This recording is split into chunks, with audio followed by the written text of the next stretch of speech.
Oh, lorsqu'un lourd soleil chauffait les grandes dalles des ponts et de nos quais déserts, que les cloches hurlaient, que la grêle des balles sifflait et pleuvait par les airs, que dans Paris entier, comme la mer qui monte, le peuple soulevé grondait, et qu'au lugubre accent des vieux canons de fonte, la Marseillaise répondait. Certes, on ne voyait pas, comme au jour où nous sommes, tant d'uniformes à la fois. C'était sous des haillons que battaient les cœurs d'hommes. C'étaient alors de sales doigts qui chargeaient les mousquets et renvoyaient la foudre. C'était la bouche au vil juron qui mâchait la cartouche et qui, noire de poudre, criait aux citoyens « Mourons !»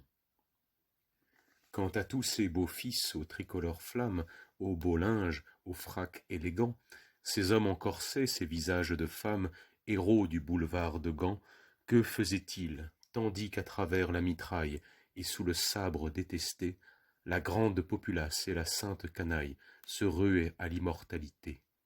Tandis que tout Paris se jonchait de merveilles, ces messieurs tremblaient dans leur peau,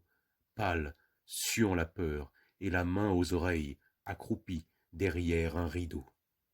C'est que la liberté n'est pas une comtesse du noble faubourg Saint-Germain, une femme qu'un cri fait tomber en faiblesse, qui met du blanc et du carmin. C'est une forte femme aux puissantes mamelles, à la voix rauque aux durs appas, qui du brin sur la peau, du feu dans les prunelles, agile et marchant à grands pas, se plaît aux cris du peuple, aux sanglantes mêlées, au long roulement des tambours, à l'odeur de la poudre, aux lointaines volées des cloches et des canons sourds, qui ne prend ses amours que dans la populace, qui ne prête son large flanc qu'à des gens forts comme elle, et qui veut qu'on l'embrasse avec des bras rouges de sang. C'est la Vierge fougueuse, enfant de la Bastille, qui jadis, lorsqu'elle apparut avec son air hardi, ses allures de fille, 5 ans mit tout le peuple en rute,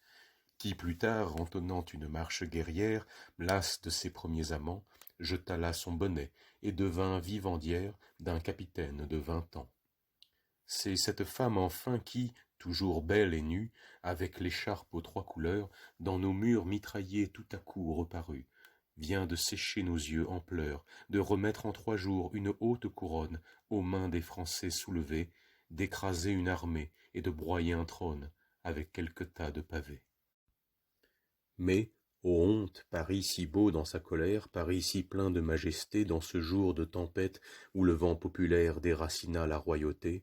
Paris si magnifique avec ses funérailles, ses débris d'hommes, ses tombeaux, ses chemins dépavés et ses pans de murailles, troués comme de vieux drapeaux, Paris cette cité de laurier toute sainte, dont le monde entier est jaloux, que les peuples émus appellent tous la sainte, et qu'ils ne nomment qu'à genoux.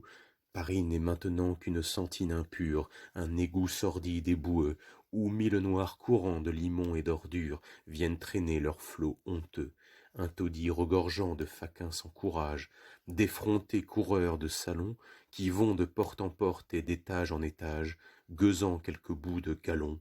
une halle cynique aux clameurs insolentes, où chacun cherche à déchirer un misérable coin des guenilles sanglantes du pouvoir qui vient d'expirer.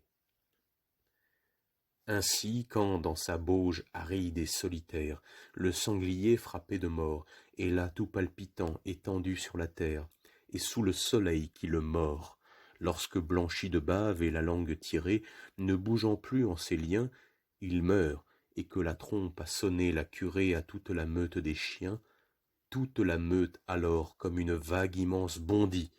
alors chaque matin hurle en signe de joie, et prépare d'avance ses larges crocs pour le festin, et puis vient la cohue, et les abois féroces roulent de vallon en vallon, chiens courants et limiers, et dogues et molosses, tout se lance et tout crie « Allons !» quand le sanglier tombe et roule sur l'arène, « Allons, allons, les chiens sont rois !» Le cadavre est à nous, payons-nous notre peine, nos coups de dents et nos abois, allons, nous n'avons plus de valets qui nous fouaillent et qui se pendent à notre cou, du sang chaud de la chair, allons faisons ripaille et gorgeons-nous tout notre sou, et tous, comme ouvriers que l'on met à la tâche, fouillent ses flancs à plein museau, et de l'ongle et des dents travaillent sans relâche, car chacun en veut un morceau, car il faut au chenil que chacun d'eux revienne avec un os demi-rongé,